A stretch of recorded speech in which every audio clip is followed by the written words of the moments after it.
Good morning. We are going to wait a few minutes to let a few more people enter in. So just give us another minute or so.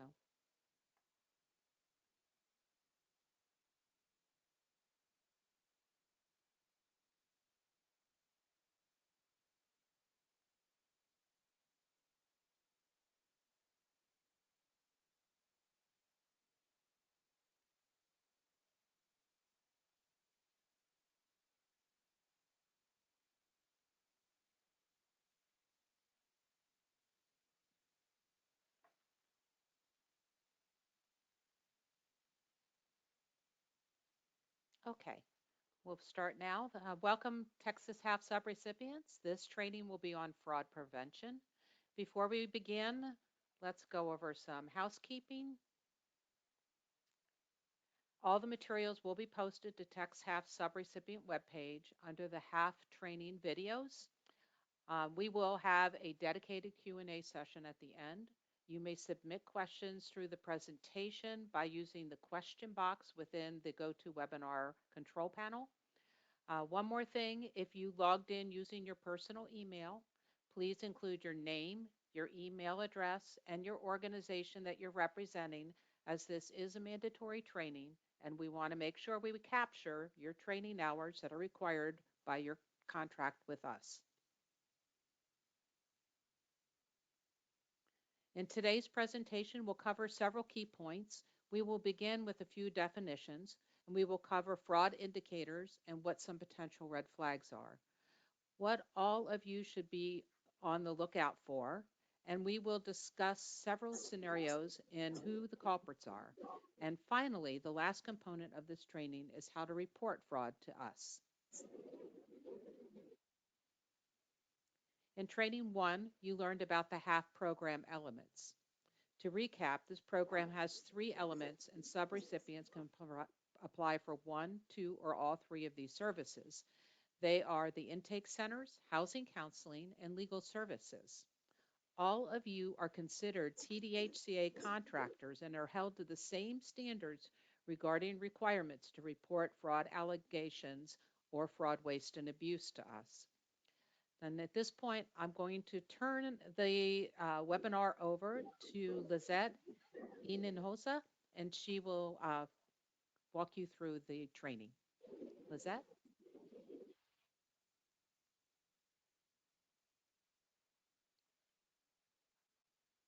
Hello, good morning, everyone. My name is Lizette Hinojosa, and I am the Anti-Fraud and Quality Control Project Manager for this HAF assistance program. And I just wanted to turn my camera on quickly to say hello and introduce myself. And with this first slide, we'll go ahead and get started with our presentation today. And as Laura mentioned, we will have an opportunity at the conclusion of the presentation for any questions that any of you may have. Thank you. Fraud, waste, and abuse prevention. Anyone, regardless of age, race, ethnicity, national origin, religion, or sex, is safe to report allegations of fraud, waste, and abuse. HAF does encourage anyone that is suspecting fraud, waste, or abuse related to HAF application or payment to report that allegation. And again, this is just a disclaimer that is available on our TDHCA website, in our application portal, and it's very standard language that is used across various state agencies, federal agencies, regarding anyone being able to report any type of fraud, waste, or abuse that they suspect. Next slide.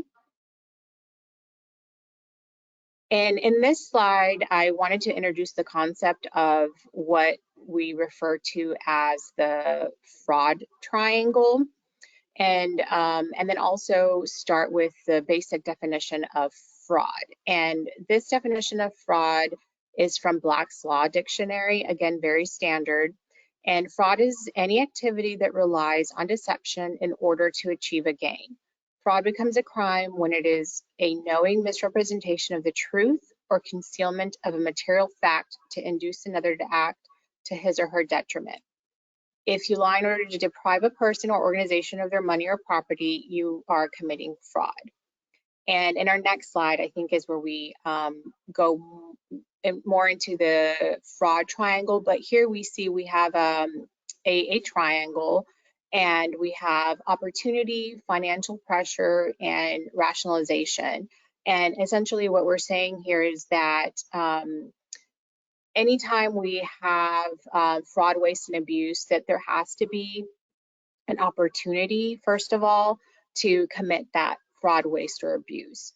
And typically, when someone is considering an individual, an organization, or person, or whomever it is even considering committing any type of fraud, typically there is some kind of financial pressure that that individual or person is facing, maybe, and then comes a rationalization. And again, that is just a way that this individual would justify the fact that they are committing fraud.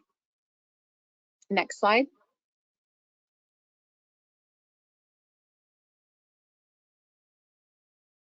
Next is misrepresentation. So misrepresentation is an act of deceiving or misrepresenting. It is a trick. It always involves a lie, and without that lie, there is not a misrepresentation.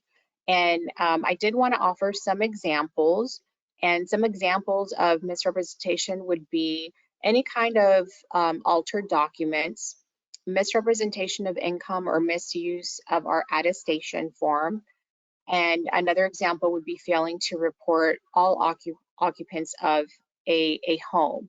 And again, since you all are intake centers, some of you may be dealing with actually handling physical copies of a document, for example. And so when we say documents of any kind, that could mean anything that is required for the application of HAF funds. So that could be a mortgage statement, that could be a property tax statement, that could be pay stubs, a utility bill. That could be any kind of document that would be required as documentation that is required in support of an application for HAF. Next slide. Okay, and now we will discuss the culprits. And there could be different scenarios when committing potential fraud in this program. And in some cases, that may be people who are not homeowners and are using stolen identities to create applications. And next is an actual homeowner who is trying to somehow just get a little money out of the system. And then lastly, it's a homeowner maybe with a second property or a rental property, for example, where they are the homeowners of the property. However, it is not, the property they're requesting assistance for is not their primary residence, which is a requirement for assistance with HAF. Next slide. And next we have the opportunist, as we looked at before. So again, that individual may or may not live in the home for which they're requesting assistance for. Homeowners who want assistance but would not qualify because they do not reside in that property. And then lastly, homeowners who see an opportunity, again, to have money paid to themselves by creating fictitious bills or other documents. Next slide. Red flags. And again, here we'll discuss some of the items that I would definitely say are some of the things that are red flags for us when we're reviewing applications that come to us for review for potential fraud. And I think the most obvious would be any kind of altered documents. And I would definitely say when we're reviewing documents, looking at documents, that one of the things that, or several of the things that we should be on the lookout for are difference in font sizes, font style, color, dates, and misspellings. Again, I think those are pretty ones that you should sometimes they're very obvious, Other times they are not. So again, I think some of the red flags would be if we're seeing different sizes and fonts, and then definitely the misspellings, and even the dates. And when I say dates, what I mean is, we've received utility bills or mortgage statements, for example, where the if you're familiar with a utility bill and you receive a utility bill, usually there's some kind of graph or chart that indicates your usage, whether that's water or electricity or whatever it is. And we were seeing one utility bill that had dates of 2019, but then within that usage chart, but then the due date had been changed to be a current bill. So again, that's what I mean by looking at the dates. And the next red flag is ID does not match the home address. And typically when a person gets a new ID or driver's license, the person usually uses their current address.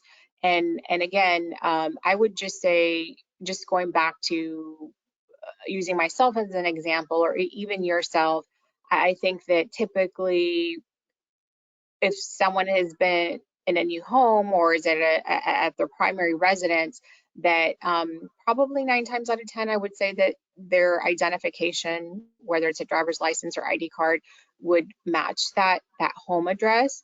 And again, there may be some cases where for whatever reason that does not, and this example doesn't necessarily 100% of the time always indicate that there is fraud, but definitely I would say that that would be a red flag number one for us, is that we want to make sure that everything matches across the board and that things align. And if they don't, that we would get an explanation for those things. And next is applicant uses an out-of-state ID. So again, this is similar to the previous topic we covered about the ID on the address. Again, this is a Texas HAF program, so we do want to ensure that we are assisting residents of Texas, and it is someone who lives in Texas and is requesting assistance for their primary residence. And next, again, we're sticking with the IDs. So anything on the ID that appears to be Photoshop or altered, again, just something to be on the lookout for. And then lastly is multiple addresses being used. So again, I'm going to use the example of myself. When I look at my driver's license and my mortgage statement, my utility bill, all of those documents have my home address that I reside in. And when we start seeing things like, oh, well, the ID has one address and the property address is this address in the mortgage statement, and then the mailing address on the utility bill maybe is a different address, that again, those are definitely red flags for us.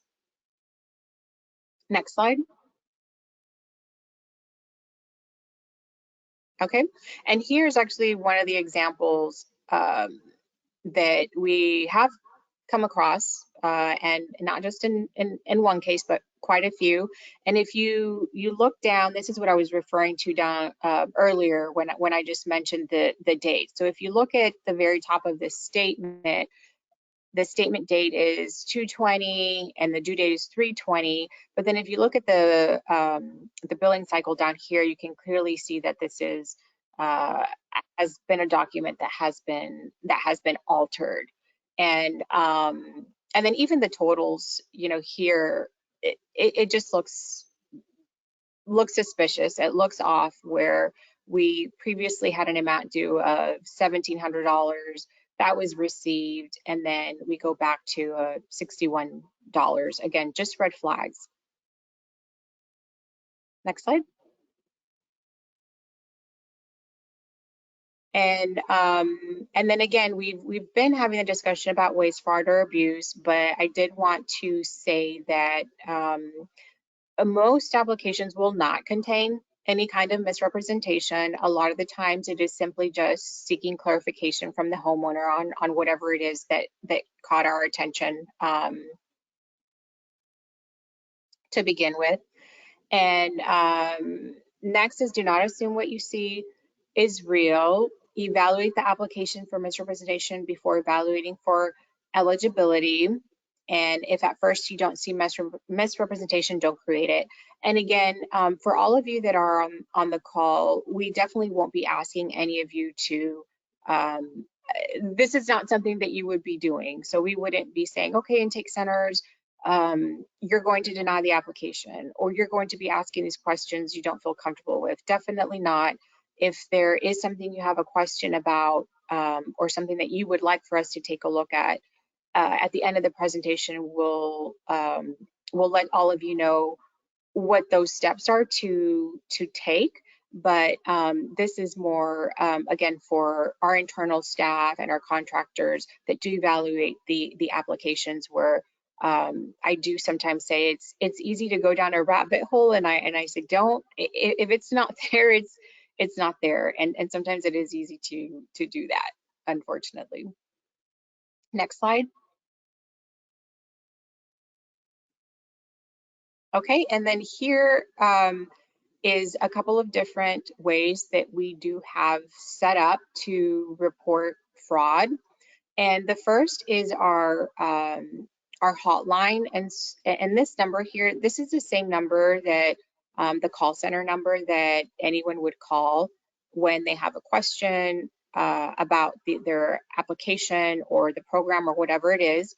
And at the end of this, once they dial the number, they would actually dial the number 3 and there'd be a prompt to dial 3 so that they can leave a detailed message for us about any fraud that they are reporting.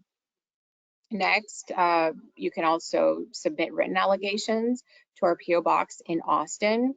And then we also have a internal email box, and that email is halffraudreporting@tdhca.state.tx.us.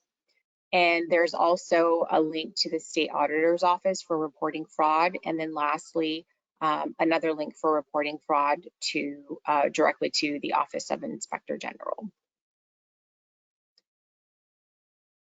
Next slide. And that concludes the presentation. And with this slide, I will hand it back over to Laura to share information on these links. Thank you, Lizette. So this slide contains some links to various program information, requirements, portals that would be helpful for you. We suggest that you take a look at each of them to orient yourself to more information on the TextHalf program. And the last one is the TextHalf subrecipient website, the resource material link at the bottom. That contains a lot of information that you may need to know. And with that, we're going to open it up for any questions. Let me get my questions box here and see if we have any.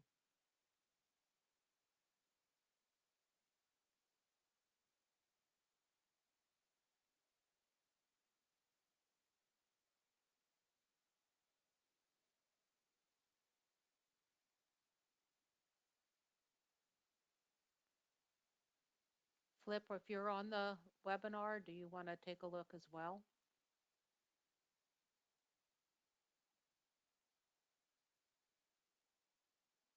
Okay. I'm not seeing any questions. Does anyone have their hand raised? Let me see. Gabriella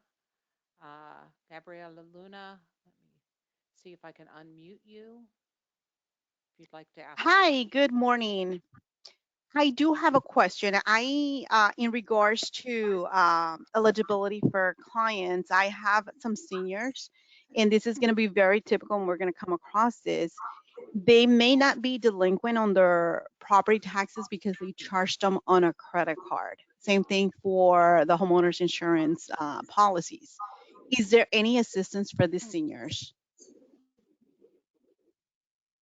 Because now they have the credit card obligation. Unfortunately, there is not. So we Okay.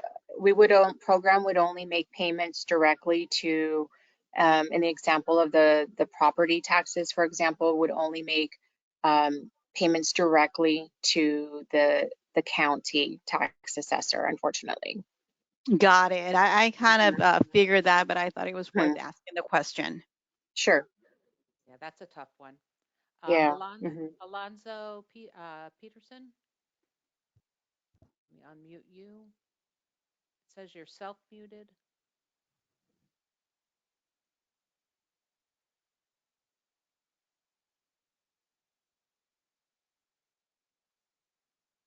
Okay. Try again, Alonzo. See if that'll work. There you go. Yeah, I think I'm unmuted, but I don't have any questions. Oh, okay. I saw your hand raised. Might have been earlier. If anyone else has a question, I'm going to try to unmute all of you so that you could speak up if you need.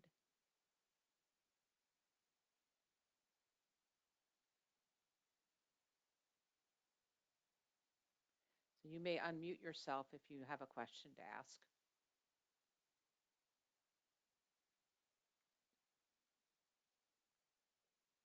I'm seeing in the chat box, no questions. Let's see. Laura Escamilla asked, when an applicant indicates that a friend or a family are temporarily housed, do they need to report this individual on their application? Yes. All applicants have to be occupants, I'm sorry, have to be listed on the application. So anyone residing in the home. Yes. I think that's all we have. So thank you all for attending, and we look forward to working with you more in the future. Have a great day. Thank you.